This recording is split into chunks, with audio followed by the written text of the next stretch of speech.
Hi friends. അപ്പോഴേ നമുക്ക് കിഴക്കേക്കോട്ട സെലക്സ് മാളിൻ്റെ നിന്ന് നേരെ ഇരിഞ്ഞാലോടെ ഭാഗത്തേക്ക് ട്രിപ്പ് കിട്ടിയിട്ടാണ്. ഇരിഞ്ഞാലോടെ എത്തി ഡ്രോപ്പ് ചെയ്ത് അതേ ടൈമിൽ തന്നെ നമുക്ക് ചേർപ്പലിക്ക് ഒരു ട്രിപ്പ് കിട്ടി. അതും ഡ്രോപ്പ് ചെയ്ത് നേരെ വീട്ടിൽ പോകട്ടാം. മതി, ആവശ്യമായിട്ടുണ്ട്.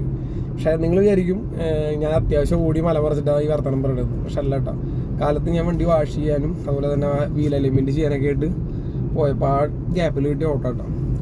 അപ്പോൾ ആകെ 2 ട്രിപ്പ് ഞാൻ എടുത്തിട്ടുള്ളൂ. നേരെ വീട്ടിൽ പോയി. നേരെ ബാംഗ്ലൂർ വന്നപ്പോൾ ചെറു ടയേർഡ്. അപ്പോൾ അത് കാരണം ഇനിയിപ്പോൾ നേരെ വീട്ടിൽ പോയിട്ട് കുറച്ചേരം കിടന്നുറങ്ങി. ഭക്ഷണം കഴിച്ചിട്ട് കുറച്ചേരം കിടന്നുറങ്ങാം.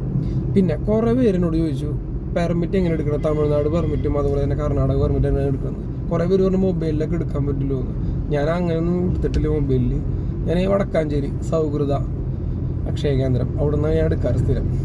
അവിടെ ആകുമ്പോൾ പെട്ടെന്ന് കിട്ടും.